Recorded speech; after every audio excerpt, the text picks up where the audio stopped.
just would like to call tonight's meeting to order and just welcome everyone for coming tonight. I think it's so emblematic of the civic involvement in our village.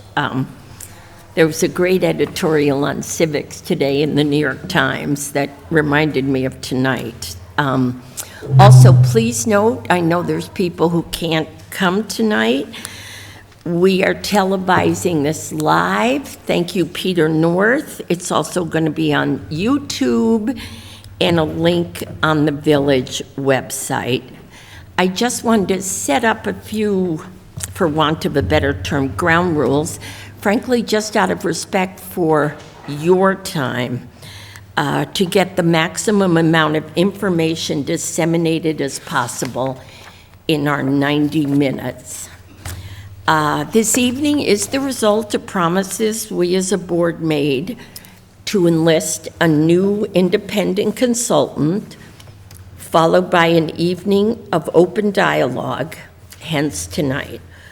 We will begin tonight with our consultant's presentation, and then our police chief, veteran of the force of 36 years, will share a perspective. Just would like to call tonight's meeting to order and just welcome everyone for coming tonight. I think it's so emblematic of the civic involvement in our village. There was a great editorial on civics today in the New York Times that reminded me of tonight. Also, please note, I know there's people who can't come tonight. We are televising this live. Thank you, Peter North. It's also going to be on YouTube and a link on the village website. I just wanted to set up a few, for want of a better term, ground rules, frankly, just out of respect for your time, to get the maximum amount of information disseminated as possible in our 90 minutes. This evening is the result of promises we as a board made to enlist a new independent consultant, followed by an evening of open dialogue, hence tonight. We will begin tonight with our consultant's presentation, and then our police chief, veteran of the force of 36 years, will share a perspective. Following the two presentations, I will ask the trustees, first, if they have any questions on the issues presented, as this is a learning opportunity for all of us. We will be as brief as possible because this night is all about village residents' questions. We will ask if you have questions to please come to the microphone, and if you would give a name and address, and we also have a sign-in sheet if you would also do that for us. Given the size of tonight's audience, we do ask you stay in a 1 to 2 minute range so everyone who wants to be heard can. If you do not desire to step up to the microphone, please send us emails with your questions or thoughts. Easiest way, mayor@vobny.com. They will be read by everyone involved in the decision-making process, including all the correspondence we have received to date. Tonight is the fact-finding meeting we promised. As we mentioned in our emailed notices, no decisions will be made. So we ask you to, if you can, ask questions and try not to make general statements. Just one note, we don't have Trustee Knapp with us tonight as she had a pre-planned family vacation scheduled well before our meeting. I want to start to save our time, so we start with our consultant, Peter Rosillo. A little background. Peter's from Collier's Engineering and Design. He's a civil and environmental engineer, as well as having a master's in transportation engineering. He's done road work in Rockland, widening of New York State Route 306 to include left turn lanes, sidewalk installations. He did engineering services for the redevelopment in Chappaqua, the former Reader's Digest site.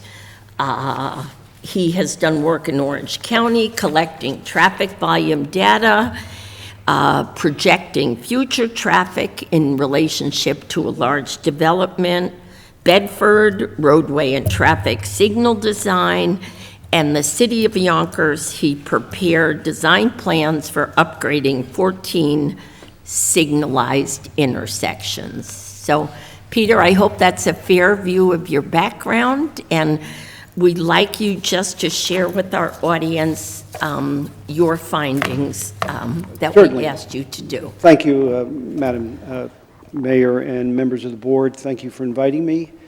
Our firm was employed to take a look at the intersection in the vicinity of Elm Rock Road. There's a series of 5 locations that we investigated, and we did surveys over a number of days.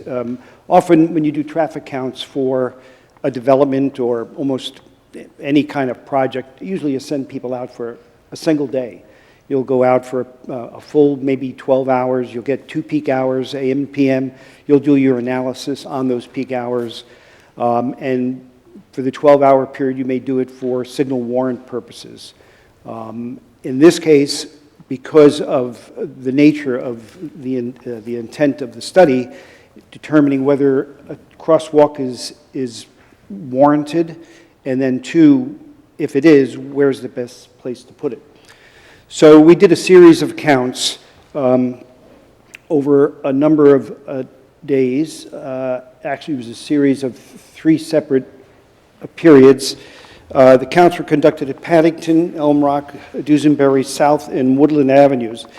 And these counts were taken on a Tuesday, Wednesday, and Thursday, so you get it sort of a typical. We try to avoid, when we do counts, Mondays and Fridays. They're kind of skewed. If we were doing a retail development, we would do a Saturday also. But in this case, we did a Tuesday, Wednesday, Thursday, and we bracketed the peak hour, 7 to 9, and then in the afternoon, we went 2 to 4 p.m. to capture more of the school period than the office peak hour, because we're interested in the number of students that are using the roadways. Those counts were done over 3 weeks, from May 23rd to the 25th, the May 30th to 6th to June 1st, and then June 6th to June 8th. And then we did do a Saturday just because we thought there may be some interest in what happens at the clubs or activities, physical activities at the school grounds, and see the action in between and among these intersections.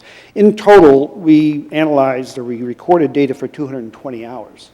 So it's a really good sample of what's happening at those 5 locations.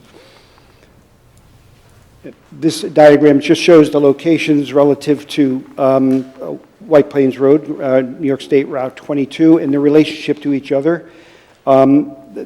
As you'll see in this subsequent summary of some of the data, often, and what's highlighted here is the peak crossing, the number during the peak crossing for each of these periods. So, for example, at Route 22 in Pennington, we had 12 crossers occur across the north approach from 7 a.m. to 8 a.m. on June 1st. And then, again, let me go down again. And then we bracket it. Again, we then do, we do the following. Here we go, for example, May 23rd, 24th, and 25th, you had about 15 crossing in 7:30 to 8:30. Again, 15 crossing at 22 in Duesenberry on the south side of the intersection. And again, we summarize these as we go through each of the intersections. What we found was that at South Road and at Woodland, there was virtually very, very little traffic crossing the intersections. The key were Duesenberry, Elm, and Paddington. And most often it was Paddington and Duesenberry. And as we scroll through, you'll see that the Saturday numbers are much reduced compared to the weekday numbers. And then what we did was we summed the 9-day period for each of those locations. And this is a combination of the crossing at Route 22 for Paddington and Duesenberry. So we combine them, because what will happen is when we look at the warrant, normally you need about 20 crossers an hour or in a peak hour to warrant a crosswalk. And that's just striping. That doesn't have to do with anything else than just putting a marked crosswalk in. There are 15 crossers if you have elderly and disabled children per hour. This is the New York State standard here. Now, there are federal standards where the crossings can be as low as 10. Okay, so if you're applying federal criteria, 10 crossers, you'd qualify for a marked crosswalk. And that's, you know, it's in this, you'll see a state regulation here that I pulled from the state manual that indicates the differences. Each individual intersection, as I mentioned, don't necessarily meet the 20, but it certainly meets the 15 or the 10. So because of the proximity of each of these locations to Elm Rock, and they're each within 110 feet of Elm Rock, we combine those, and the state will permit that. They will permit the combination because of the proximity. You'll find that you have 37 crossers at the intersection of Pennington, as well as at the three sum total between June 24th and then again also in May 24th. Happen to be about the same, almost identical. I'm sorry, May 24th for both. So with that, we then take a look at the data that the village had recorded a while ago, and the numbers were very, very close. In fact, the percentages of adult to student, we found that the students represented about 58%. Now, we didn't do that at every single intersection because to break that data down for 220 hours is really, it's an ordeal. What we did do is we did spot checks, actually looking at video compared to the numbers that are printed out that come through the program that we have that uses, that reduces all this information. And they're very, very close. I mean, in this case, they were about 50%. Ours wound up being about 58% of the total. So you would wind up qualifying. Here is from the state manual. And what I'd like to point out here, if I can without blocking this, is the ADT of Route 22 is under 9,000. But it could probably exceed 9,000 in a few years. The speed is around 30 or 35, but in each case, you hit that qualification. It's a 2-lane road.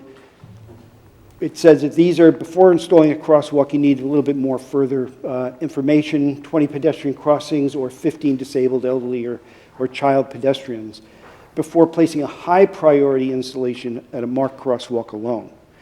By that, it means if you go to a P level, that means you have to supplement your crosswalk with something else. It may be a hawk signal or an RRFB, a rapid flashing, rectangular rapid flashing beacon. And if you go into the N level, that means that you start introducing even more measures. Oh, yeah, thank you. Yeah, thanks.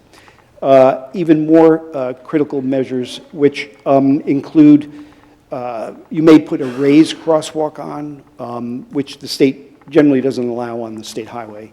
You could put chicanes in the road where it changes the direction of travel that slows you down. Or you put bump outs to really tighten up the road. That tends to slow people down. So there's 3 sort of levels of treatment that you can use, which is a basic crosswalk. You could then go with the RRFBs or the hawk signal, or then you can start getting into geometrics, including those other measures.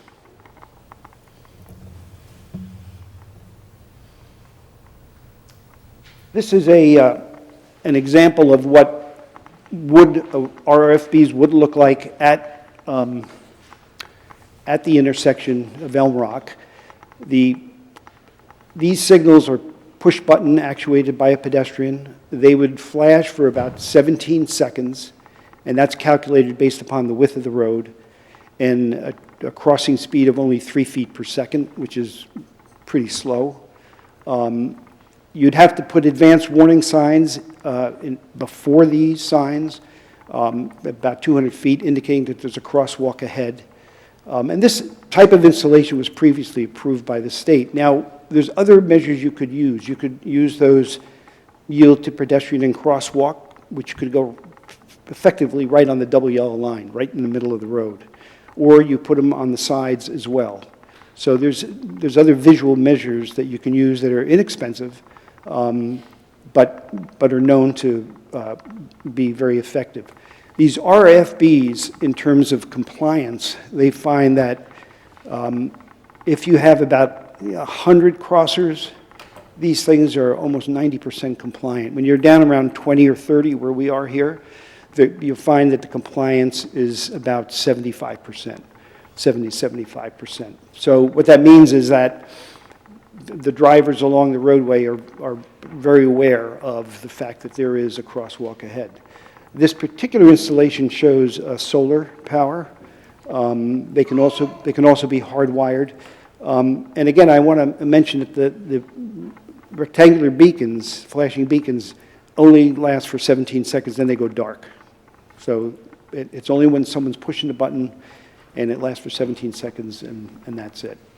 And I believe here is, this is another measure that is employed sometime. It's called a hawk beacon or hybrid beacon.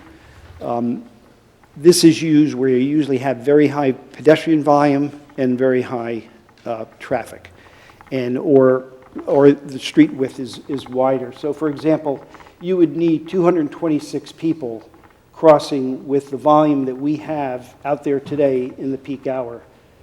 Our volume is 871 during the peak hour. You would need 226 pedestrians crossing at that point to warrant this kind of an installation. We have 37. You'd need to have over 1,500 vehicles, 1,550 vehicles passing you in order to warrant this. So this is something that we would not consider in this instance. And that is basically what we found. We found that the combination of the volumes that we recorded over that 3-day, 9-day period actually warranted a marked crosswalk. We suggested in the visual here that a flashing beacon would be an enhancement. It's not necessarily required, but we think it would be an enhancement. Is there any questions from the board? Or Could you clarify why you think it would be a good enhancement? I mean, it's because what it does is it gives, first of all, these things can be seen from a good distance. I mean, this particular location, the road is tangent section, it's straight, it's flat. You can see this location from a long distance. Now, you'll find like in very rural areas where we have a crossroad, often they'll have a blinking red light. And the reason for that is that it's so flat that you can't see anyone approaching from the side streets. So in this case, what would be these rapid flashing beacons would warn travelers coming down the road well in advance that there's someone in the crosswalk. And that's the intent. You don't have to be on top of the crosswalk to know that there's someone in it.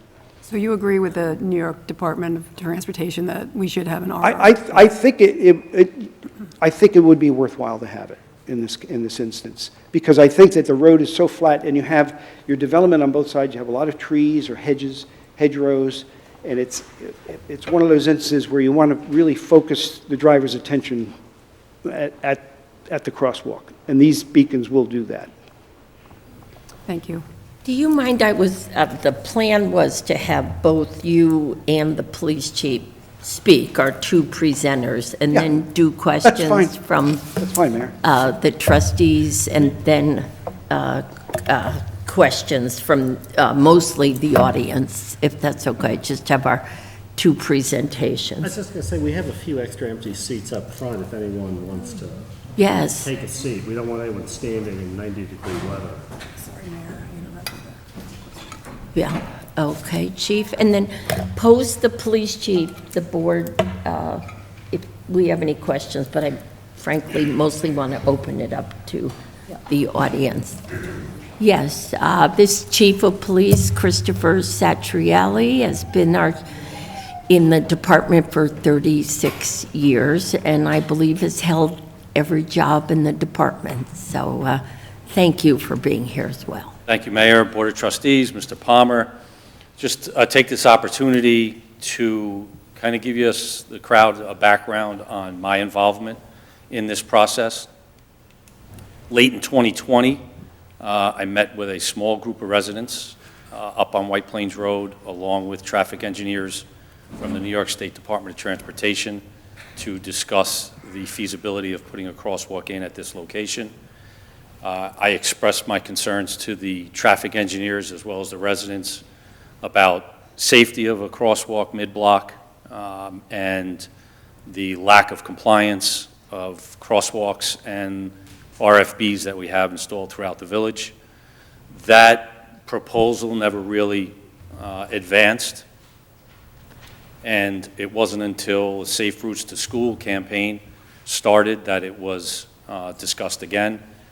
I met up on White Plains Road again with a different group of residents, same engineers from the state, and reiterated my concerns. My site visits there have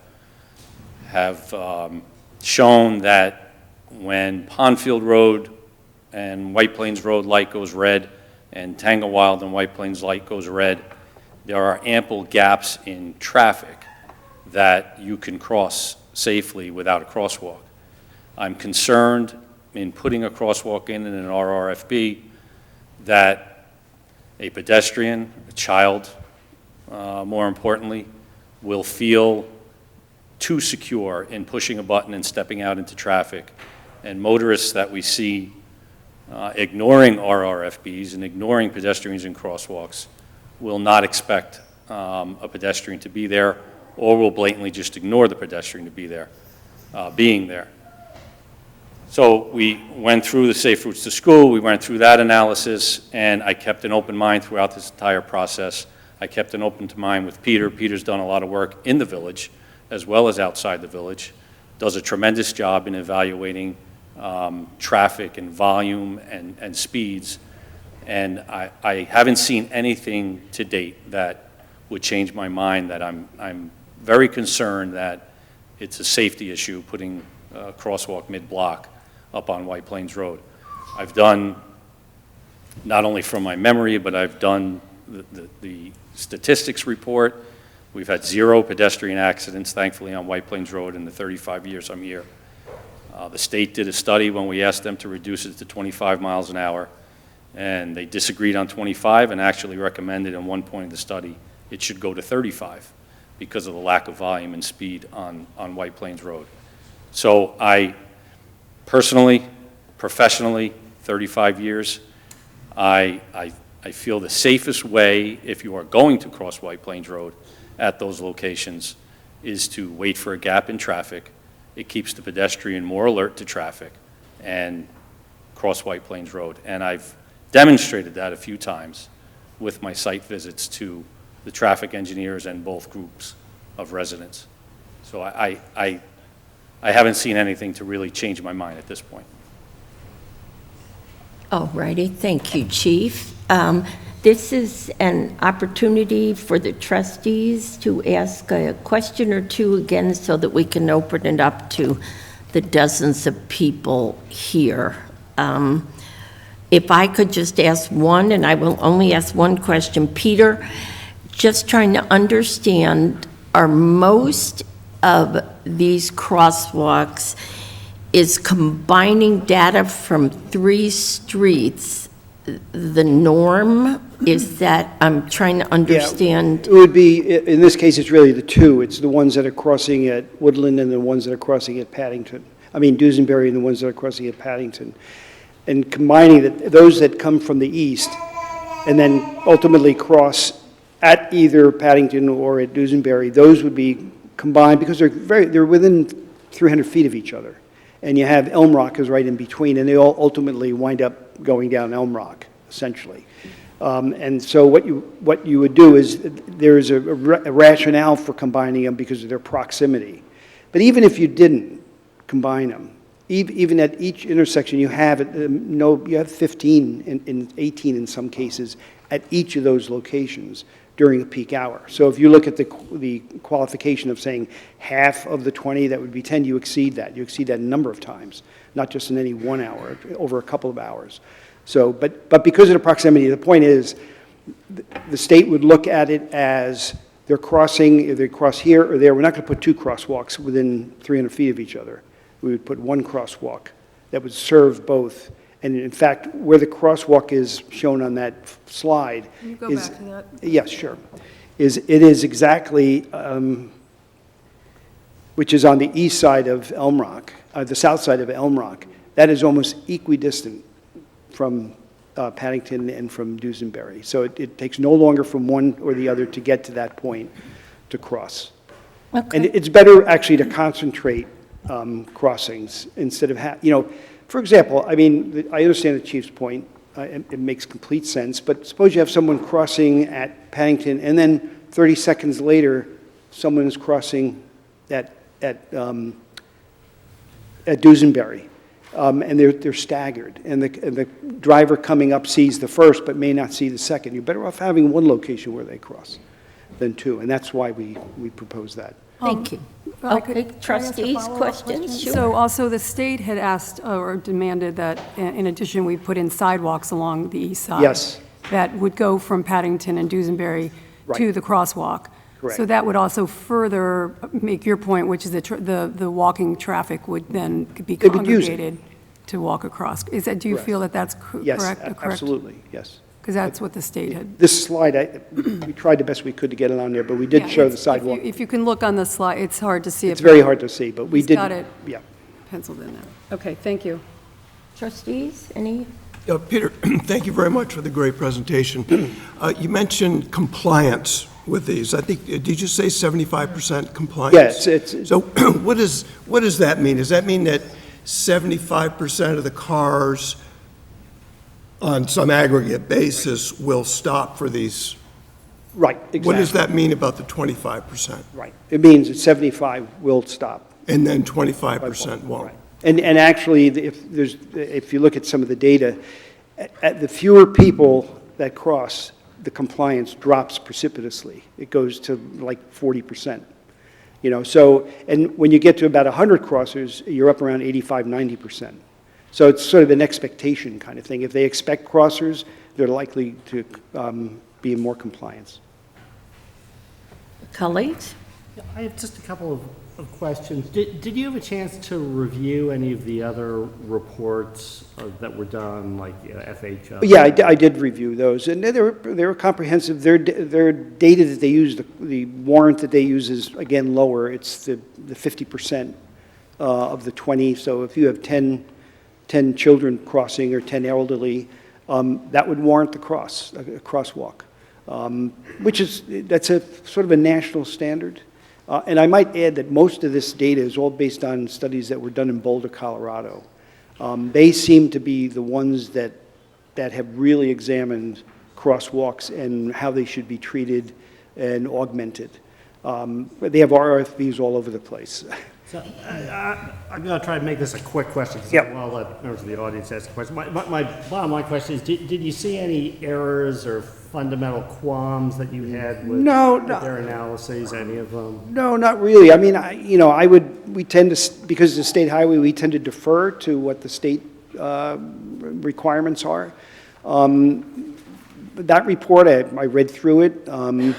It's pretty well detailed. It's pretty comprehensive in terms of the safe streets to program. I think that's a very good program, and the whole idea of putting sidewalks.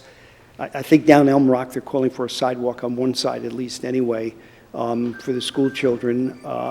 And I see that on even Route 22 it looks like a good portion of the sidewalks and the ADA ramps have been improved.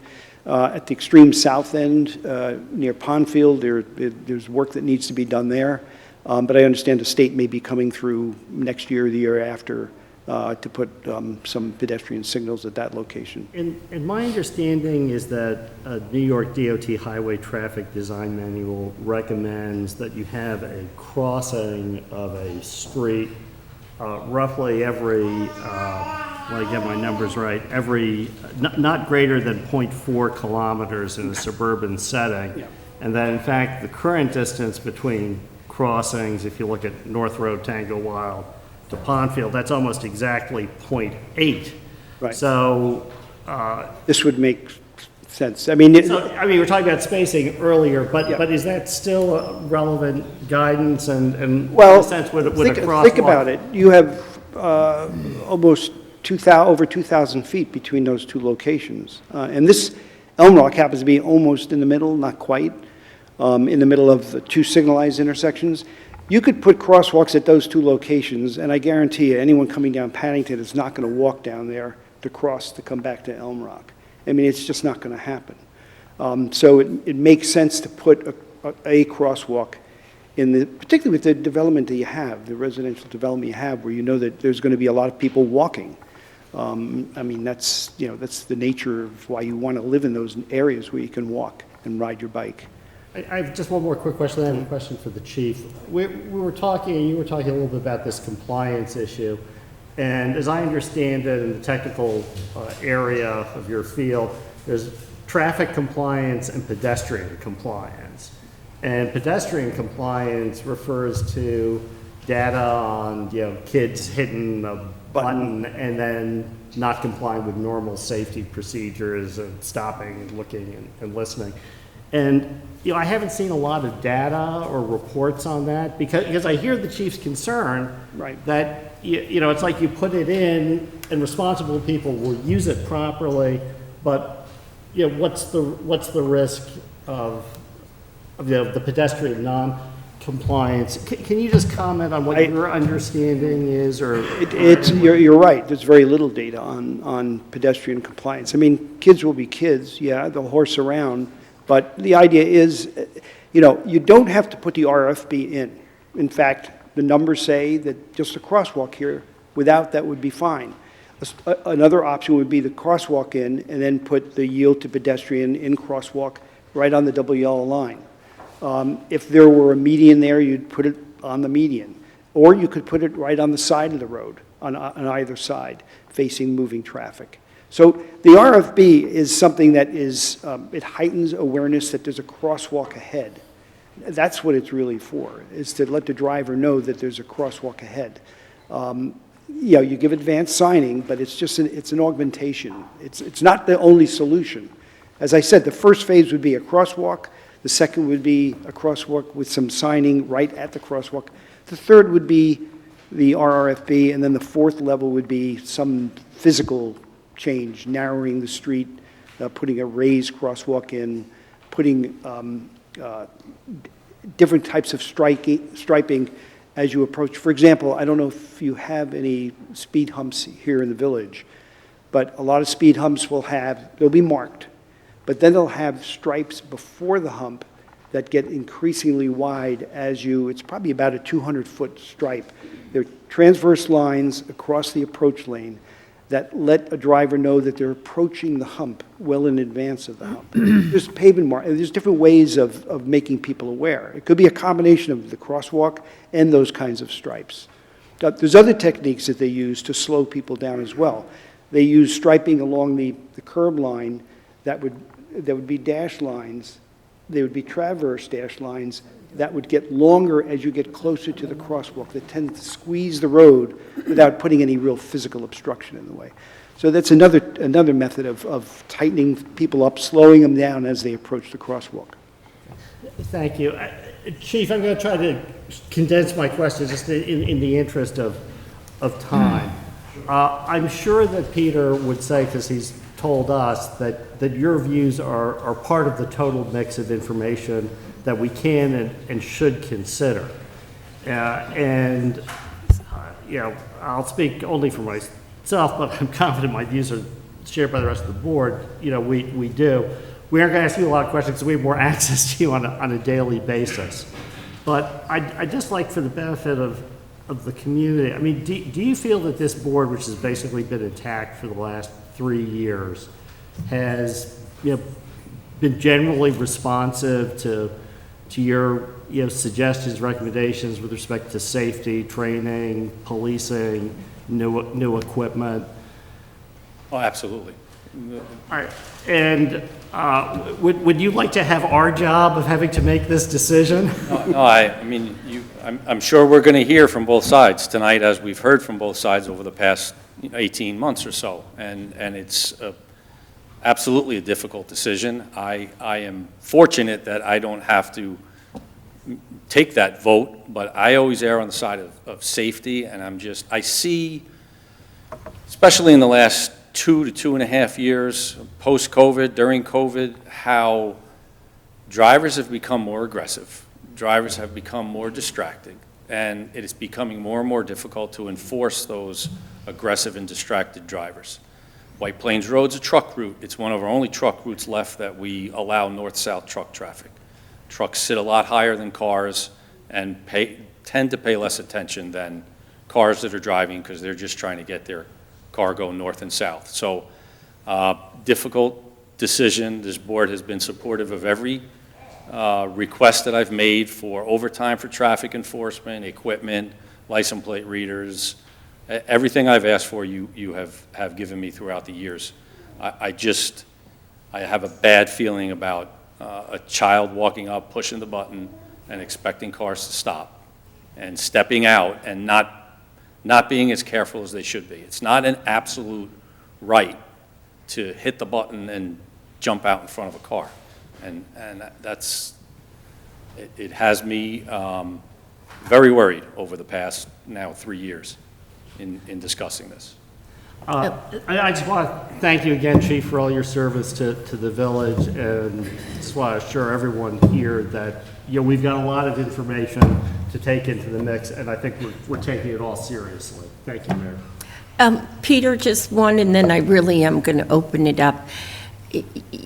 What struck me is you said, even with the crosswalk, and then we add the mid-block sign that says something about crosswalk, then we add the RFBs, you're saying the statistics still say 1 in 4 drivers ignore it? Is that when you said the 75%? No, yeah, well, they don't ignore it. I mean, the compliance is that it's not they're going to blow through the stop sign. Right. I mean, through the crosswalk. It's that they tend to slow down sooner than they would otherwise. Because they're given advance, they can see these things from 300 feet But away. only 75%? Yeah, for that number of crossers, for the number of crossers that we have, that's what statistically it would say it would be. If you had more crossers, their expectation is, there's more crossers, so they would tend to slow down probably much more frequently because they expect them. They expect more interaction. But just so given the number of crossers I have, statistics say 1 in 4 drivers don't. Well, they'll slow down, but they won't be in full compliance. In other words, they're not going to hit a child in the crosswalk. I mean, the intent is to say that they're aware that there's a crosswalk ahead, okay, way in advance of the crosswalk. Okay. If you don't have the RFBs, they're going to have to, they'll have to, the signs, the advanced signs are posted about 200 feet in advance of the actual crosswalk.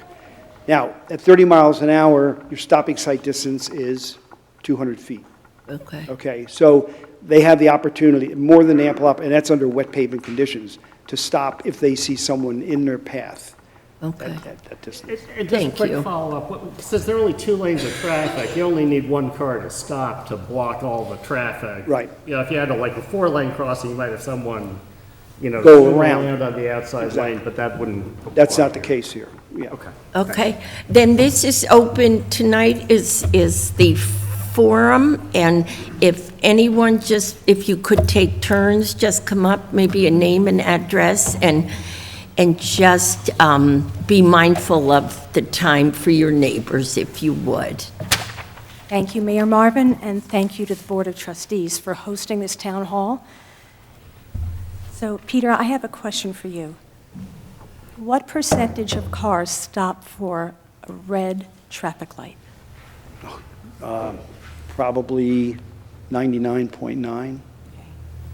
And of the 25% that are not quite slowing down, maybe don't see a young child, a small child, do you think that the risk of harming a child or an adult, a disabled adult, who can't quite make it across the right way, is that a risk worth taking? Well, it's, that's of course not. I mean, risks are, any one child, but anytime you cross the street, there's a risk. Absolutely. But we're talking about a significant risk. I'm listening to the chief of police, who's been in his job for 35 years and served this community so well and is so respected. There are 2 traffic lights available, Tanglewild and Pondfield. And everybody in this room wants one thing: safe walkability for our community. So I urge the board to please vote against this crosswalk and allow us all to come together as a community, look at all this brain power and the commitment and the love for this town. Let us put this aside, let's work together, and let's do something really good for this town. Thank you. Thank you. Thank you, Joanne. Do you just want to, Joanne, just say your name and address, do you mind? I don't think you did. Did you? No. I'm sorry, that's okay. Joanne Johnson, 7 Oriole Avenue. Thank you. I'm Andrew Langhoff. I live at 83 Summit Avenue, and I do have a question, but I just need a minute or two for context, if I could. This process was started almost 3 years ago by a mother who walked her children to school. She felt unsafe crossing Route 22 and spoke to our mayor regarding her concern. She worked for a year and a half to gather support for the crosswalk on a village level, a county level, a state level. She gathered funding, ensured the proposal was approved by not 1, but 2 traffic experts chosen by the county and the village. Counts were taken of those crossings on certain days. This board then voted unanimously to approve the crosswalk and started construction. At that point, some of those living near or down the street from the crosswalk raised the objection that despite the fact that this had all taken place in public, they were unaware of the development and wanted the entire project to be reconsidered and preferably moved to a different intersection. In an abundance of caution, this board chose to stop the construction and ask for 2 things: a survey and to hire a consultant to understand the ramifications of the crosswalk. That survey was conducted in the spring. It overwhelmingly indicated that there was support for the crosswalk on the very block that had been designated. The consultant was retained. It's our 3rd consultant. New counts were done. They matched the prior counts. We now have those numbers. And more importantly, we have official criteria that has been met for the crosswalk to be built. Thus, both of the requirements set by this board previously to appease the few objectors have been met. That would seem to be the end of it. Instead, the goalposts appear to have been moved again. Despite the support of 3 experts, our state senator, the State Department of Transportation, and our consultants, it now appears the opinion of our police chief is being trotted out to trump 3 years' worth of work. Now, with all due respect, Chief, I have great admiration for your service, but we have traffic experts who have opined now over the course of 3 years. I don't understand what is different now from the time that this board unanimously approved this project a year ago. What has changed outside of these objections of these property owners? Is there something new that has come to light for you, or have you had these objections all along and the board nevertheless unanimously approved this project a year ago? Thank you. Thank you. I'll go with some questions. I'm Aaron Hood from 32 Woodland Avenue. I have 4 kids who frequently cross Route 22, so I guess maybe I'll start with Chief. Chief, in your traffic observations, what's the average wait time that somebody has to wait to cross 22 in these intersections? So if my kid comes out of Woodland, turns right, goes down to Dusenberry to go to the club, go to the pool, and is walking his bike or walking across, how long does he have to wait for a gap? That would be a different time, probably 7:30, 9:30. If he's walking to go to the club. probably. Well, whatever. So let's say he's going in the morning, In the morning, you walking the dog. potentially would be waiting more than a minute to 2 minutes Okay. for those lights to cycle and for gaps to be in place. And in all other times, I haven't looked at afternoon or evening. This was a safe routes to school initiative. It didn't address the nature preserve or Cybernoid or college school or anything like that. in your experience on how much more dangerous is a crosswalk without a blinking beacon than one that has a blinking beacon? We get equal complaints. That's the best I can tell you. We get multiple complaints about failing to yield pedestrians in crosswalk, whether there's an RRB there or not. So you don't think what you were talking about worried about a kid stepping out in that crosswalk would be enhanced by not having a blinker?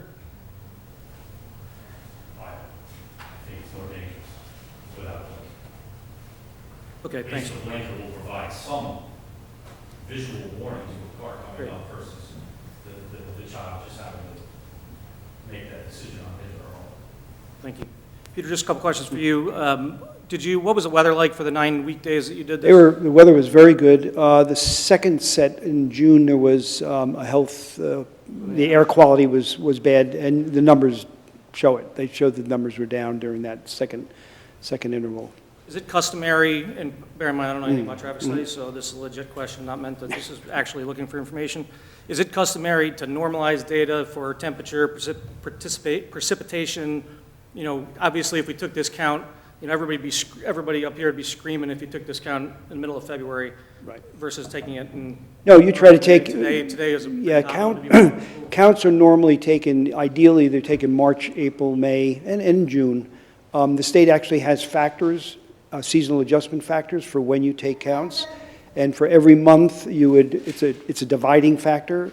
So for example, in the summer, you're going to find, you know, you'd have to increase the volumes to get them to what normal would be. Normal is usually late spring, May, June, and then again in the fall, the normal would be September, October. Anything taken in February, you'd have to factor. Anything in the dead of August, you'd have to factor that as So well. was there any? No, was the factor- no, not on these. They're taken during a time when you would normally expect the traffic to be normalized, if you will. So there's some part of the year, in your view, that would have more crossers than, Well, certainly when school's in session, you would for these peak hours. You know, there was, the school was in session? yeah, school was in session. This was in late May. Let me ask a question again. So is there a time of year where you would expect there to be more crossers than sunny days in May? Maybe sunny days in September might be similar if you have after-school sports. Okay, but the general idea Is is there- this would be peak crossers? Yeah, they'd be, As opposed to like, yeah, unless you had, the only other way it would be is if you had a really attractive park that was very close by, where everybody went to that park, you know, in the summer months. like the dog park? Yeah. But that'd be yeah. wide open at this, Yeah, yes. this time, right? Yeah. And we don't see the data on that, right? Because we didn't think it's go 2 necessarily in the morning. Could- Just a couple other quick questions. Can you pull Could up, I just ask you, we have to try to I just let, have a technical question on a figure that'll be very, very quick. okay, just if you don't mind, just one more. Peter, Thank you. You recommended a rectangular, you know, rapid flashing beacon, and then you showed this figure 4F-1 for the guidance for this high-intensity activated crosswalk. Right. Is there a 4F-1 graph for rectangular For rapid these, flashing beacons? Or are we just meant to rely on No, the other chart that says we don't need one? right, there isn't. Okay, thanks. Thank you. Thank you very much. Hi, Jill Babich, 9 Paddington Circle. I would just like to say I do use the crosswalk very often, mostly my husband, though. We walk the kids to school 4 to 5 times a week. I join them once a week. 3 kids, 4th grade, 2nd grade, and 1st grade. He walks them in winter as well. I just want to acknowledge, too, that we are aware this is not a stop sign. This is not a red light. I support the crosswalk with the beacons as a way to stop the cars. We are not going to jump out into a crosswalk. This is a way to signal to cars that someone is about to get into a crosswalk. We've all seen from driving experience, sometimes you're approaching a crosswalk and there'll be people on the side of the road and you don't know if they're going to cross or if they're talking and hanging out.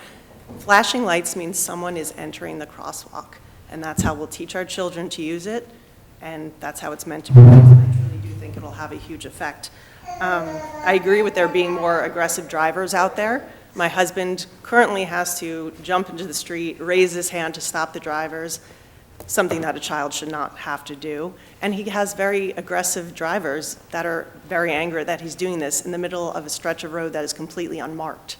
A crosswalk shows he has the right to do this. He has the right to cross the street and get to the other side. Just a few quick questions, again, for you, Peter. I'll give them both at once. The first is, did we not differentiate between adult and child crossers? It looks like it was just general pedestrians, but the threshold is, only 15 children. Was it because we so far exceeded? We didn't really. No, we collected both, obviously, but it wasn't separated out, and frankly, it's extremely labor-intensive to do that. We did do it at a couple of locations for a couple of periods for the reasons that I said before, so we could figure out what percentage of the crossers were children, and it wound up being about 58%. We can do that. I mean, the data's there. It's just a matter of that it's extremely labor-intensive to. But either way, we had exceeded what was necessary. Oh, yeah, so yeah, it you wasn't exceeded, necessary right. to do that because the numbers were met. Exactly, Regardless. right. Perfect. And the second question goes to what Chief Satriali had said. Again, no disrespect to your opinion. It's very well respected, but it does sound like it's more of an opinion versus some data that has been out there. And you spoke about the GAP strategy. I just wanted to get your thoughts on that strategy. How should that be used effectively, waiting for cars? Do Gap- older children well, go it's first? Gap, yeah, it's gap acceptance, and at 3 feet per second, you need 17 seconds. You really only need 10 seconds to cross a 30-foot road. Some kids run, but some people have carriages. They're kids and they're taking their other kid to school, so they may be slower. They may be 4.5. Some are faster, 4.5 feet. Some be 3. We figured 3 feet per second, which is pretty slow. So you need a gap in order. You have to perceive. See, the whole thing with gap is it's being able to perceive the ability to do what you want to do in the amount of time that you think you have. Do you think children can do that? And that's the point, is that you and I can do it. I mean, when you drive your car to make a left turn out, you need 7.5 seconds just to perceive that you have a gap, and then to actually make that motion. So crosswalk, you figure, you need 10 seconds to cross the road. I got to be aware that I have that 10 seconds, before that. So the advantage of having a crosswalk, even if it isn't with RFBs, is that it gives the driver the knowledge that there is the potential for someone crossing. The RFBs basically tells the driver there is someone who's wanting to cross the street, and that's the difference. Thank you. Thank you very much. Thank you. I appreciate everybody's adhering to a time so that everybody can talk. Yeah. Hi. Hi, how are you? I'm Lindsay Christ, and this is Matt Christ, and Theo and Lillian, 2 of our 3 children. We live on 119 White Plains Road, so we are very close to where this is all being discussed, I think 2 houses down. I have 3 very quick points. I've made my emotional case to you before. I was 1 day away from having Lillian when I spoke to you last, and now she's 9 months, 10 months old. So the kind of how slow this has moved has been sad for those of us that are living there and want a safe way to cross.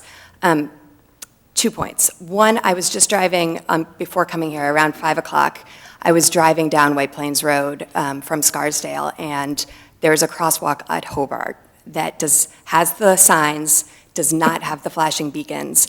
I stopped 3 little boys wearing Bronxville Broncos gear. They were probably 9 years old, were crossing by themselves without a parent. They waited until they kind of made eye contact with me and the driver on the other side, like I keep teaching my kids to do, and then they crossed. And I thought, okay, this is a less extreme version of what we're talking about. So I guess my question for the chief is, do you think that we should get rid of that crosswalk? Based on what you were just saying, that it would be unsafe, it makes me think that crosswalk under your understanding of this. And again, no disrespect, we respect everything you do, but I'm just really genuinely curious, should we get rid of that one, and should we get rid of the one on Midland that's also in the middle of an intersection that my kids use every single day? Just so everybody understands, I take no disrespect. You don't have to apologize for not out front writing tickets. I get it. I understand both sides.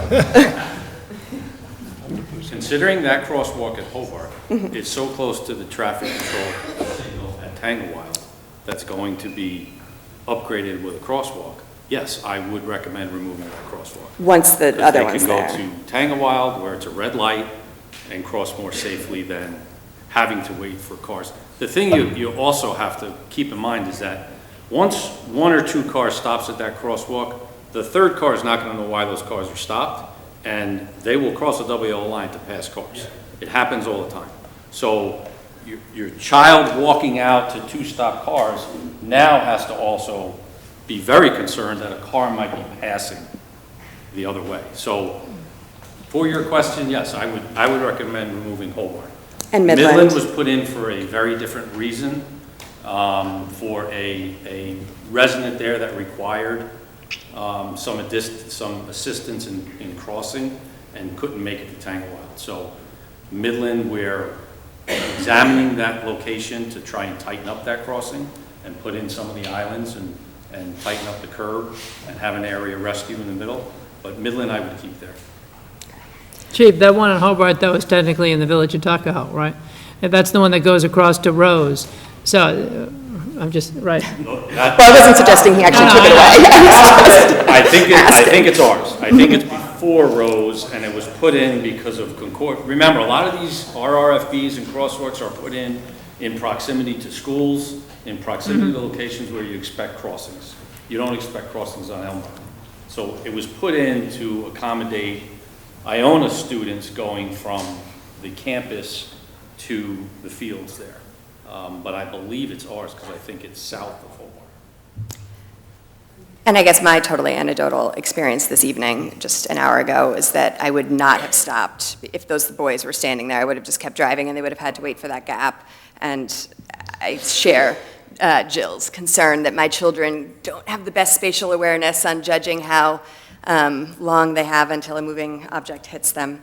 And I guess then my other last point is that we've heard there's been a lot of letters back and forth and documentation. There's been some anonymous letters from some of our neighbors, I assume. I don't know who wrote them, but it said that all of the adjacent properties, now maybe the actual adjacent properties, which I guess would be like 2, maybe 3, depending on how you judge it, are unanimously opposed to this. Well, we're 2 doors down on White Plains Road, and we're not opposed to it. So I just wanted to clarify that there is not an unanimous feeling immediately around where the crosswalk is. I think a lot of the opposition that I've heard of comes from way down Elm Rock because there's fears of this pedestrian corridor that you've said is absolutely not happening. So in terms of the issue at hand, and then I guess lastly, I share the frustration that I don't think anything's changed. I mean, if the chief believes this, he's believed it for a long time, and I don't know why you voted to approve it and now aren't. If it's on his recommendation, I'd love to understand why that has changed for anybody who's thinking about changing their vote tonight. Thank you so much. Thank you. Thank you. I'm sorry? Hi, my name's Kristen Smith. I'm on 46 Elm Rock Road for 10 years. I could elucidate a little bit about why this process has probably been taking too long. I won't speak on your behalf. I'll just speak on my own opinion. The first time this was done, it was done by a very small group of citizens in our town that did not include a lot of the people who actually live around Elm Rock and where the crosswalk would go, the houses that the RFB flashers will flash into their bedrooms. None of us were really included in that original discussion. I know everyone says it was public, but in a town where I get certified letters if my neighbor puts in a new bathroom, and I get permits for every fence, kitchen renovation, everything I've done, I got nothing in the mail, nothing. I think, Bill, you stopped by my lawn one day when I was playing football with my kids. But just so everybody knows, there was an email I received from the town that described the corridor. There was a plan to have rubber chickens in front of my house and a no parking zone. So it feels like a little bit gaslighting. Like, there was an email, which I'm happy to send anyone in this room, that said, if anyone has any questions on the proposed corridor and crosswalk, please let us know. And there were diagrams. So I think the reason this took so long is because a lot of us weren't originally included in the discussion. And it's just like something that I would say going forward, let's have a room like this, like when we make big decisions like this, when we're spending close to $500,000, let's have a discussion where we're all brought in. I think we've all learned that lesson. So that would just be my vision for our town, is to have a really inclusive discussion when we do these things and not exclude a lot of the neighbors who are immediately impacted by this. Also, my question to you is how much sidewalk impact do you have to have? Because that area, my basement regularly floods. Our town has a lot of flooding issues, as many of you know. How much concrete do you have to put it in from, if our town did do the crosswalk, do you have to, by state law, have sidewalk from Dusenberry to? You would want to, excuse me, you'd want a sidewalk from Dusenberry to Pennington. The sidewalk would be 5 feet in width. It can be 4 feet for a distance, but every 200 feet you need to have a pass area, because wheelchairs are 30 feet wide, so you have to have 60 inches so 2 wheelchairs can pass. So if you had a 4-foot sidewalk, every couple hundred feet, you'd have to have a 5x5 panel, so one disabled person could wheelchair up and the other one, they could pass each other. Otherwise, someone's going to have to run off onto the grass. So you'd have about 300 feet, 5 feet wide. Okay. And does anyone in the room know how many old growth trees would have to be taken down? For this Probably area? none on that side. As long as it doesn't go past. Yeah, I don't think there's any between the curb and the hedgerow or the fence line. I think there's a wall along one part of it that's pretty clear. It's pretty level. I was kind of surprised, frankly, at the number that Jim had told me, that the estimate. That seemed way, way high to me. The RFBs, each itself probably runs about 16,000. And each sidewalk ramp will be about 9,000. And then the sidewalk itself would only be maybe 30,000 after that. I mean, I just was amazed at the number that I heard that it would cost to do that. Now, maybe there are other things that they were including that were beyond just what I proposed on this slide here. But, and I'd be happy to do a quick estimate for the village based upon current DOT weighted unit prices. I could tell you exactly, probably within 5-6% of what it would cost to install. And just my final comment is that I have been at a lot of crosswalks in our town. I drive my kids all the time around town, and I've often been the car stopped and then cars just going by on the other way. So I just, to support Chief Satrielli's comments, there may be national statistics, state statistics, but on a truck route on White Plains Road, I've sat there many times being the only car that's stopped. Just adding that local opinion. Thank you, Kristen. In the trees? What's that? You want to talk about the trees? I think there's a, I mean, if they the ask. letter says that the trees are coming down. They're taking trees. Good evening. Hi, good evening. I'm RJ Johnson. I live with Did it? my wife and 2 kids now, but one is off at college on 38 Elm Rock. I guess to me, the big question that feels pretty ambiguous here is it really safer with the crosswalk? And we've heard the chief's opinion on that.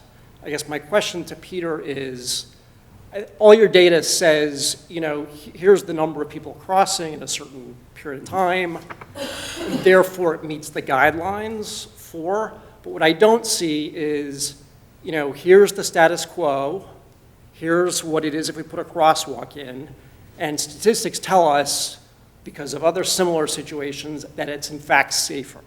I see us getting to, again, guidelines, et cetera, but I don't hear you giving a view about safety. And I guess that's my question. Well, safety is really related to expectations. And if you have no markings, the driver has no expectation of someone crossing. If you have the crosswalk, it's not really necessarily for the crosser, it's for the driver. It's making the driver aware that there is the potential for someone crossing the road ahead. And you proceed that with advanced signing. You don't need the RFBs necessarily. With advanced signing, crosswalk ahead, then you have a sign right at the crosswalk, the arrow pointing down, that gives them the advance notice that there is potential for someone to cross. And this is where they should be crossing. You could have someone still cross wherever they want, but the fact is you're providing them with an area that is marked so that the expectation of the driver is such that, yep, this is where, if they're going to cross, this is likely where they're going to be. Because, and I'll ask you another follow-up question. My own anecdotal experience on 22, because I run a lot and I often go over by Tuckahoe School, is that there are a lot of gaps, even if you're going during the more commercial zones. And I've always felt that if you really added something, it just would provide a not really the safety that one might think it's giving. So I guess my question goes back to I hear what you're saying from a driver perspective, from a user perspective though, in terms of how you hear it being used, people, going to school, et cetera, like versus the status quo, does that really increase the safety? Because in my mind, it's a big question mark. Well, it sort of gets back to what the chief was saying, that someone crossing at a crosswalk may think that they have the right of way, and they do, once they're, they do. The law says that they do. But they're still going to look. They're just not going to walk out. I mean, I don't know anyone that would just walk out because there happens to be a crosswalk there. They're still going to look both ways. With the crosswalk there, the driver will be aware that that's the likelihood that that's where the person is going to cross. Okay, thank you. Hi, Daya Warren, 21 Studio Lane. Peter, question for you. Have you ever, from what I'm hearing with the numbers that we have, we're in this 75% compliance area for drivers. After putting in crosswalks with these RFPs, have you ever gone back and done more analysis as to how many crossers are crossing? Because I would imagine, I'm on the school side of 22, but I would imagine if a crosswalk goes in, there are going to be more people walking and using that crosswalk. Have you ever gone back to see, after you've put in a crosswalk, are the numbers of the number of people crossing in that crosswalk higher than when you went in? Usually it's the other way around. It's the number that sort of dictates that you need a crosswalk. No, I hear that, but like, have you ever gone back to see if, because you've put in a safe crosswalk, that more people there are more people using it? No, frankly, no, we haven't. Okay, because theoretically, if there were more people using it, would that change? It would make that expectation a of safer place to cross. Right, exactly. Thank you. Hi, Scott Bacigalupo, 42 Elm Rock Road. Peter, I think somebody asked you before, the days you picked for the data were probably some of the best days to pick for people, right? Yeah. I mean, so, and then you said it's about a 75% adherence based on the numbers that you supplied here, is that correct? It would be about 75 if with the RFBs in place, right.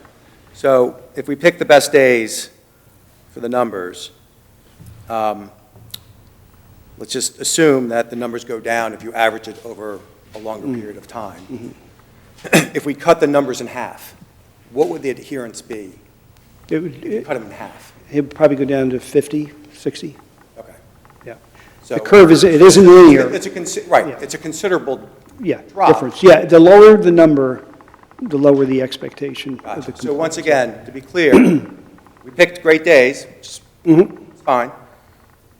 The assumption is it'd be less people most likely over the course of a school year. Mm-hmm. That actually the percentages wouldn't be 75%, we would probably extrapolate to be lower than 75% for Well, adherence based yeah. on the numbers that you have here. Yeah. And thinking about a school year. Yeah, if it's a typical day, it's a typical school day, the numbers that we did, they fall in line with the 70-some-odd percent. Right. If the middle of August, you know, it's going to be below that, because you're probably not going to get that many crossers. And by The way, Saturday numbers and were November lower. and Right. December and January and February Right. also, right? So we averaged it actually during the school year, which is what we're Right. talking about, quite frankly, right? In the summer. And then my other question for the trustees is, you know, someone asked the chief, you know, you've worked 35 years in recommendations. I guess my question is, how often do you guys disagree with the chief and you make a decision where he seemingly doesn't believe this is a safe way to cross 22? Right, so how many times does the chief come to you and you say, you know what, you're wrong, we're going to go ahead and vote for this? Because I see the data, I don't know, 35 years seems pretty darn good to me. I think the short answer is we had a difference of view on reducing the speed limit in the village to 25 miles per hour. I don't think the chief felt as strongly on that issue as on this one. I don't want to, you know, you asked for an example. That's No, I understand. the only one that comes to mind. You asked him, I just asking, you know, how often are we disagreeing with the chief who's been here for this long when he seemingly said what he said tonight? Right. So, anyway, those are my His comments. opinion carries great weight Terrific. That's for me. terrific. Thank you. Paul. Okay.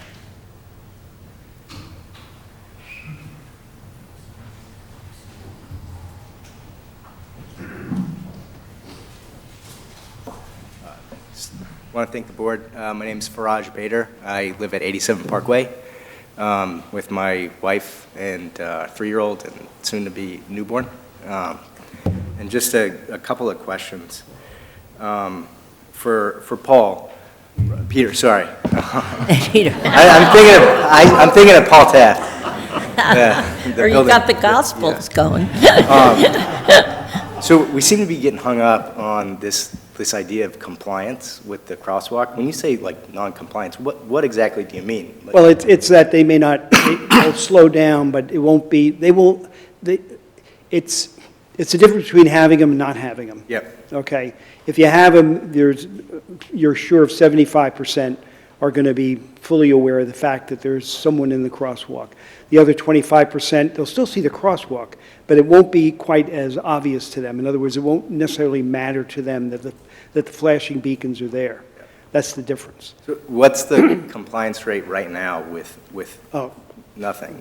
yeah, I mean, you know, you don't know. I mean, we'd have to take a look at it and see if there's that'd be much more difficult to measure. The second point that I wanted to ask about was the reason why you totaled up the crossers from Paddington and Dusenberry. And it looks like Elm Rock to Masterton is like sort of the shortest, most direct route to the school for kids. Well, for me, it wasn't, for me, I was just collecting data. Yep. It didn't really matter where they were going once they crossed. It was like, where are they crossing? And the reason those two were combined because of the proximity to each other. Sure. And then they all wound up being right at Elm Rock. And so I think the rationale was that having a crosswalk at Elm Rock would sort of funnel people. That's where that location. they appear to be going. And the fact that the crosswalk is on the south side of the intersection is two reasons. Yeah.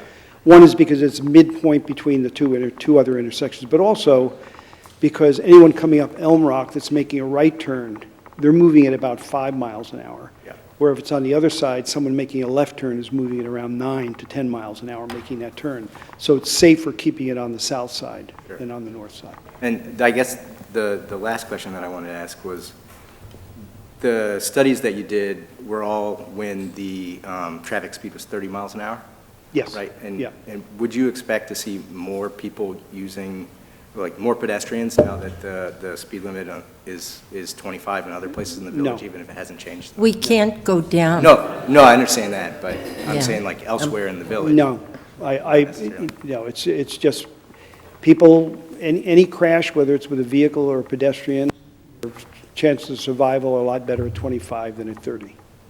And have you ever seen instances where the installation of a crosswalk actually, created more collisions between people and We haven't. vehicles? No, we haven't. Thanks, that's all I had. Thank you. Thank you.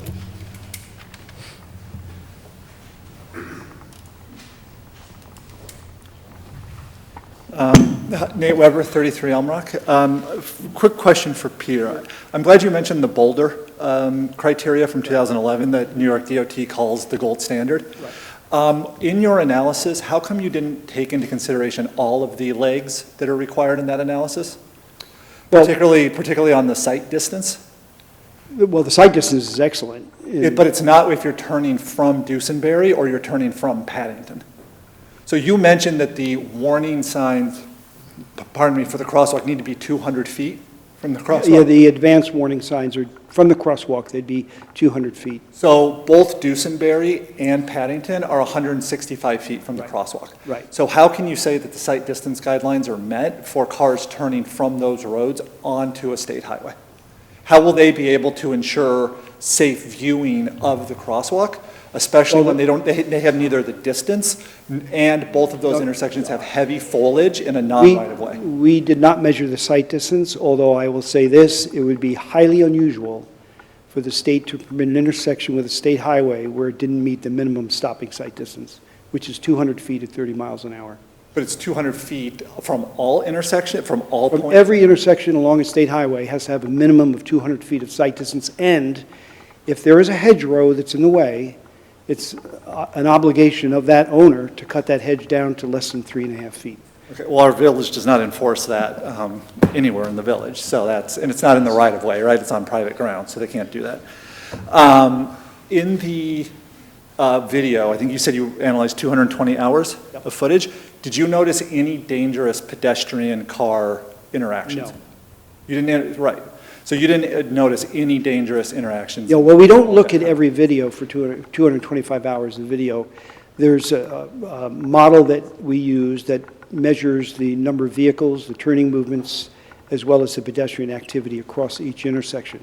We spot check certain locations to verify that the data that the model gives us is accurate. Okay. Okay, in those instances, we did not notice any. But you noticed no... I couldn't say for sure over 225 hours that there was no conflict. I couldn't say that because I didn't look at 225 hours. I guess, Chief, if you could comment, the installation of the RFPs at Midland by the school and then over on Craft by the St. Joe's, do you have a sense of what the compliance rates there are, the complaint rates? Because we hear it's very high of non-compliance, and I would just... I don't have compliance data. I can tell you that we get complaints from just about every intersection within the village business district, especially those in proximity to the school, of cars failing to yield to pedestrians. The one at Midland and Masterton, there were more changes made there than just the installation of an RRFB. We put an island in, we eliminated a crossing up the hill, so the entire improvement to that intersection has led to a more safe crossing there. But I will note that that's also manned by a school crossing guard during school hours. The one on Craft and Meadow, quite frankly, we get a lot of complaints about. People complain that even with the lights flashing, people don't stop. Drivers don't expect a pedestrian to be there. It's marked properly. There's a school right there in St. Joseph's, but that's probably our most problematic location with an RRFB in the village. Thank you. And then my last question is rhetorical because I don't expect an answer to this, but walking into the meeting tonight, I was coming down from the intersection at Pondfield and Midland, and I saw one of the trustees standing in front of the library, enter the road, look left, look right, wait for a braking cars, and then cross Pondfield to come into the meeting. So how can we as a village expect our children to go to a single point of crossing, push a button, acknowledge that the cars are stopping, and then cross when our village leaders can't even walk 50 feet to a new intersection that they built to come into a meeting to talk about crosswalk use. Thank you. Nate, I just want to, just a correction, we spent a great deal of the summer sending out notices about hedges and sidewalks this summer. It was a huge initiative. So we do just, we made a great effort this summer. So the fact that we don't. Were any involuntarily cut down? Did the DPW go out there like they're allowed to under the village code and actually involuntarily remove or cut them down? Yes, You did? Okay. after we try to work with our residents, we're a small village, we don't go out and cut them down, we give a warning, we try to have the person have their own person cut them down. There are a lot that, by where I live, that were not addressed, so thank you. Okay, but just to tell you, they were indeed addressed, and we tried to do it in a neighborly way. Yes? I'm Sandra Borducci. I live at 87 White Plains Road at the corner of Sherman. I'm very glad the crosswalk's not going to go there. But I was kind of excited about a crosswalk initially, but living at my house for over 10 years, the drivers on Route 22 are extremely fast, and they're very impatient in the morning. They're going to work. The trucks are dangerous. You don't want to accidentally step out into the road during school time, at the time of school. And during COVID, there was like drag racing on Route 22. I couldn't go to bed. All the speeders on the road. And, someone went into the fence on another, down the block from me. So, yeah, I mean, it's a fast road. It doesn't matter what the speed limit is. That's why they're a cop station there, because they know people don't observe the speed limit.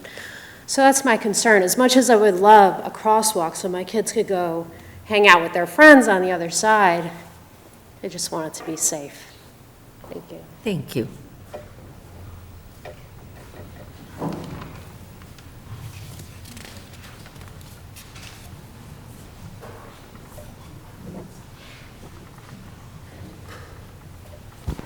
Hi, my name is Maureen Hennessy. I live at 49 Elm Rock Road, right at the corner of the proposed crosswalk. I've lived in my house for 20-some-odd years. We bought in 1996. My question for you, Peter, is, does your analysis take into account if a bus is coming, how long does it take a bus to stop if it sees that blinking light? Because I can't imagine how many Beeline buses go up and down the street each day. Well, under normal circumstances, they would, I don't know this particular bus and the mechanics of it, but the stopping sight distance, again, for 30 miles an hour is 200 feet. It's 200 feet. 200 feet. That's under wet pavement conditions. Okay, and then the chief may be able to help me with this one. There is probably an accident a week on the Cross County Parkway. The route that the ambulances, fire trucks, police take is White Plains Road. Is anyone worried if a little child is hitting that and the lights go blinking? Are they going to stop? Well, at least they'll be aware that there's someone crossing. Not what I asked you. I asked you if they're going to stop. I can't. Right, and nor can I. I can't say whether they'll stop Nor or not. can I. They'll be aware that they need to. The bus, the stopping sight distance for everything is based upon a deceleration rate. I get very technical, of 11.2 feet per second. A bus is probably a little bit slower than that, so it might be more than 200 feet, maybe 215 feet for 30. Especially a bus that's going faster than 30 miles an hour. If they're going 30. Which they do, Yeah. right. And you know how I know that? Because I live right there, yeah. The ambulances, they're not going 30 miles an hour either. My 3 children are older. I don't need to worry. So if they put this in, I don't have 3 children to worry about crossing because they're adults.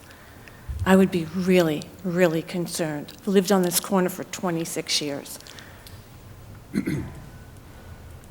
I am begging the board not to do this because someone is going to get hurt. And we've heard that from the chief. And I think for other questions here, well, why hasn't the board addressed Chief Satriel's? Was he really addressed? A lot of stuff went on behind the scenes here. All of us that are here, it took us this long because we didn't know anything about this. We have an email that Helen Knapp sent to Andrew Langhoff about, should I come to a meeting or not? Because if we can't have 3 trustees at a meeting, because then it's not private. So that's your answer to why this has taken so long, because we did not know about this. But we've crossed that bridge. I think we've communicated that we need better communication. And to Joanne's point, we're all here for a good cause, right? We love this village. We want, I obviously do.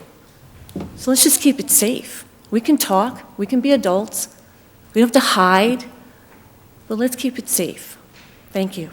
Thank you, Maureen.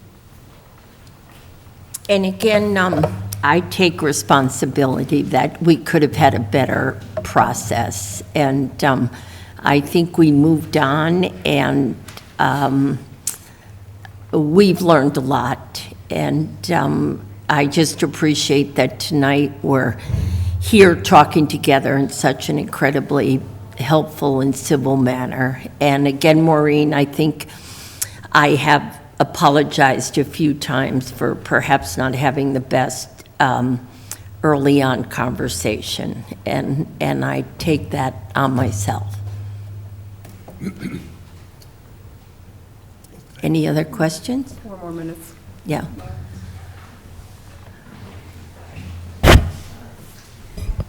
Hi, I'm Rosie Amodio. I live at 40 Woodland. I think really just the big question is the crosswalk going to make it safer or not? And really using a data-focused approach to answering that question, because with everything I've heard tonight, it seemed to me that it would make it safer and actually encourage maybe more people to cross 22. I have a 13-year-old. She grew up in New York City. She knows how to cross the street. She could probably safely cross 22, but I really don't let her, because I don't think it's safe without some sort of delineation, demarcation that indicates to drivers you need to stop. Bad drivers, crazy drivers, they exist, they always will exist. But I think if we teach our kids the right way to use a crosswalk, we should be able to provide a safer environment for our community. Thank you. Thank you.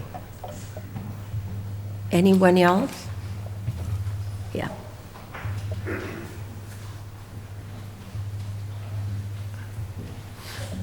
I know you're a neighbor to this. Good evening. Hi. How are you? Good. Steven Sinettos, 2 Dusenberry. I'm the lucky one who gets the sidewalk and the beacon flashing in my bedroom window, along with a few of my other neighbors. But my question comes back to the demand.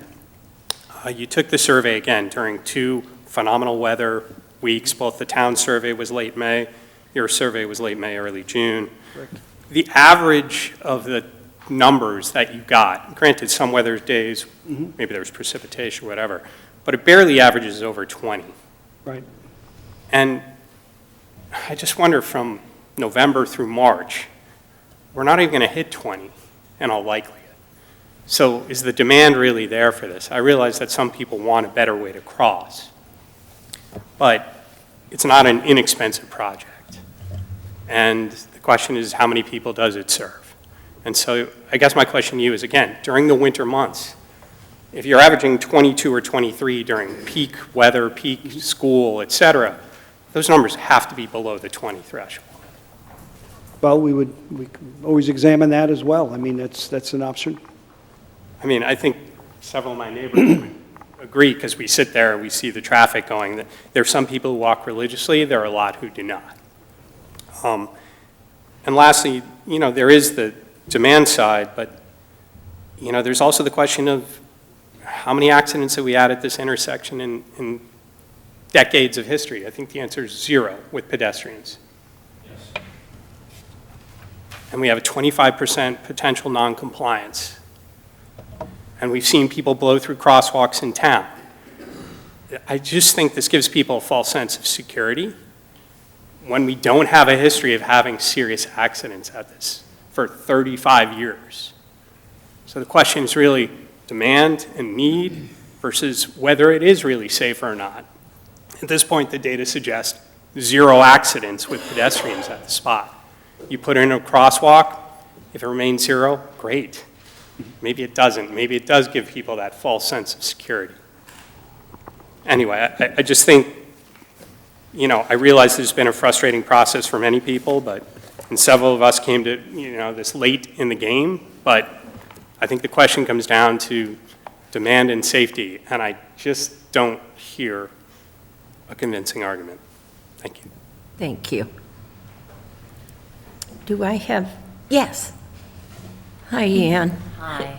I'm Ann Jenks. I live at 25 Ridgecroft Road. I cross every day for school with my 2 children who are at the Bronxville School. I understand the safety. Trust me, I understand it. But I have a question related to how the data was counted. And I heard you earlier when you said it's very labor intensive to break out adults versus children. But in my research, and I am by no means an expert, so jump in here, children are counted with the higher, so if an adult is represented in the count as 1.0, a child is represented, I've seen numbers of 1.33 to 2.0. Correct. Was that taken into account in your counts that No, were presented? we did not, and that's why it's sort of conservative. Had we done that, these numbers would, instead of 37, be in the peak. If you considered a child as 2, you'd probably be up around 50. So if our number was 50, what would the, I don't know what exact word you were saying, but what is, it was 75% Right, of you'd be up people would around accept 80%, it. 85% compliant. So to be clear, it would be 80 to 85% compliant. It would be higher, yep. And I think you've already said, I'm just double checking, that without it, you don't have an idea on what the compliance rate No. is. Okay, so for me, since I've been in this since December of 2020, I was on the road with Chief Sattarelli when we started. We meet the federal criteria, we meet the state criteria for counts, correct? Correct. We have now hired as a town 3 separate consultants who are experienced, who are educated and trained in these matters, correct? You have some sort of qualifications to? Yes. Okay. So all 3 of you have come to the exact same conclusion without talking to each other. Were you talking to? Didn't talk to anybody. Okay, so you all 3 came to the exact same conclusion. Okay. Senator Mayer, who unfortunately isn't here tonight, also approves this. It is a state road, correct? Yes. And she believes that we should have a crosswalk here. The Department of Transportation, who also takes care of the road, also believes we should have a crosswalk here. Correct. So I urge you to take those facts into consideration when you come to your decision, whenever that would be. And the last thing I want to say is listen, you guys have all been in it with me. Like I said, the chief, all the consultants, everyone, so I appreciate your time. This has not been a light matter. I know you've taken it seriously, and I appreciate it. Thank you. Thank you. Anyone else? It is 9 o'clock, but if somebody... 8, I'm sorry. Thankfully, 8. Let's bring this home. Let's bring it home. Okay. No, she's already spoken. So, Ann, I love your statistics. Someone else wanted to speak. I love facts. Data is really important. The feds, the state, the county, politicians, but the people who vote on this and the people who have control of the safety of our children, whether they're the adorable little boy that was here or my 17-year-old who at 2 in the morning is going to push that button and he and his 20 friends are going to be dancing across 22. It is up to the trustees and the mayor. Because if it was about the DOT and the feds and the state and the county, we'd have a crosswalk. But it's not up to them. They don't know this town. They don't know the concerns. They don't know the children. They don't know our village. It's up to you. It's up to you to manage the risk. The risk, quite frankly, I'm not going to be the one who says to my child, go out there, because you only have a 25% chance that these cars are not going to be compliant. That's not the kind of mother I am. Yeah. I'm the mother who's going to say, go to the traffic light and cross. And it's only a short walk, and by the way, walking is good for you. So let's make this town safe first and walkable second. Thank you. Thank you, and thank you, everyone, for coming. And, oh, I'm sorry, yes, absolutely. Someone else? What, did you in the back want us? Oh, certainly, come. Emily Johnston, 43 Woodland. Hi, guys. Quick question for you. We talked a lot about the quality of the days that you did the tracking. Can you tell me a little bit about the air quality during those days and the recommendations? The first series where the air quality was fine, it was the latter in June 6th, 7th, 8th, I think, where the air quality, there was a health notice. Off the charts. Yeah. Off the And charts. the And we numbers were show told it. not to walk. Yeah, and the numbers show it. Yes, and the numbers do show that. And we were warned about it the weeks before, but it was like super bad that last Well, the problem is you set up a program, and it's very difficult to, I mean, you don't know, the air quality notice comes out, and, you deal with it. We've talked a lot about compliance and the 75% compliance. Is that number higher or lower if there is, like the compliance rate? If there is no crosswalk, do you anticipate there being higher compliance? No, I would expect, there's no expectation. I mean, how would a driver even know that there's someone going to be crossing? So the 25% risk that we are willing to take with the crosswalk. It's the people that are driving that probably wouldn't comply under any circumstance. We're saying we're not comfortable with that 25%. We are comfortable with a much higher number. We are comfortable with a higher number that could be 30, 40, 50%. That's what we want as a community, that risk. So I just want to be like, when we talk about like that risk, that 75%, it's presumably higher with the rapid beacons and the crosswalk. We're not saying that like it's always 100%, but when we put it down, it's going to drop. I don't think it ever gets to 100%. Right, of course, but I mean, I think that there's been a little bit of confusion around what that number means. Yeah, 85 to 88% is probably the highest that you get. Got it, and then lowest, what is it? It's hard to say if there's nothing there. So the delta between what could be the lower number and the 70 to 75%, those represent people and families and children, and maybe a dog or two. Yeah. That's what we're sacrificing. The compliance is based on numbers of people that are actually crossing in face of the number of vehicles that conflict with them. Got it. And if we are not comfortable with the 25% risk of noncompliance, a hawk would be a better solution for those people who are concerned about that.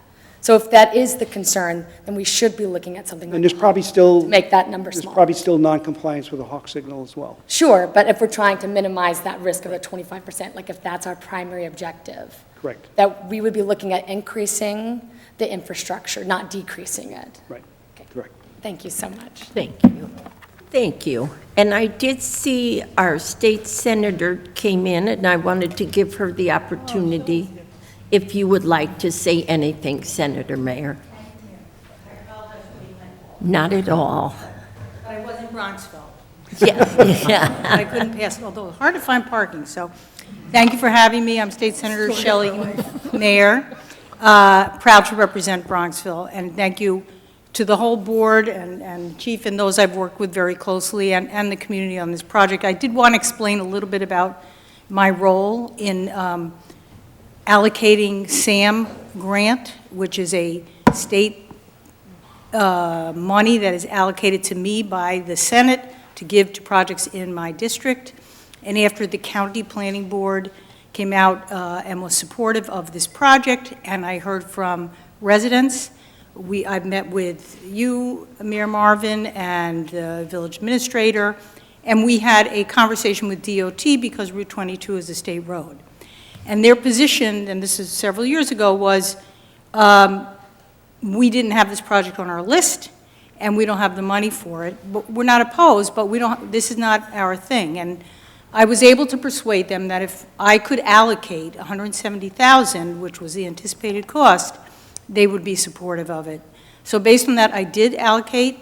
I think the village board unanimously adopted the resolution to accept the money going forward, and the application was submitted.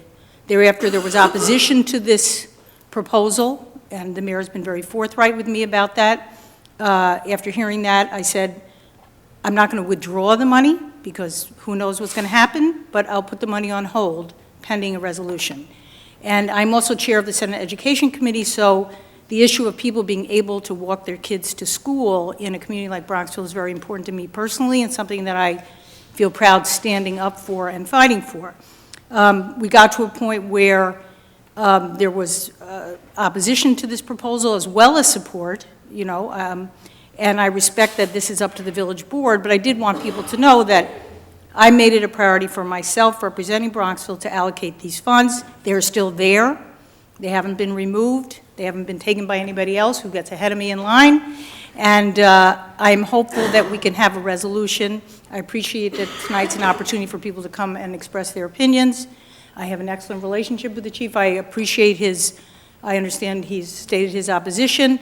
I'm hopeful we can address the issue of parents and families that believe in Bronxville as a walkable community, want to be able to have the opportunity to walk their kids safely across Post Road, close to their homes. I'm hopeful we can find a solution. So I just wanted to explain what I had done so far, my working closely with you and with the village, and my hope that we can come to a resolution. Thank you. Thank you, Senator. I appreciate that. And I just want to close the meeting by saying you are so welcome to email us if people, upon learning things from the police chief or Peter, and a major thank you to both of you for being here this evening. Please email us. Every trustee, we see everything. This has been a tough road to go. I know a resident called me and told me this has been discussed since he was from 1968, when he was a little boy living on Dusenberry. So I promise you we'll do better than that, but we're just, honestly, we're just trying to do the right thing here, and we're trying to make it something that's not divisive to what I think is the greatest community there is, and tonight's meeting just showed how people conduct themselves with intelligence, fairness, and kindness. And I'm lucky to be your mayor, and honestly, we will work very hard and hopefully do what we think is the right thing. So thank you all. Thank you.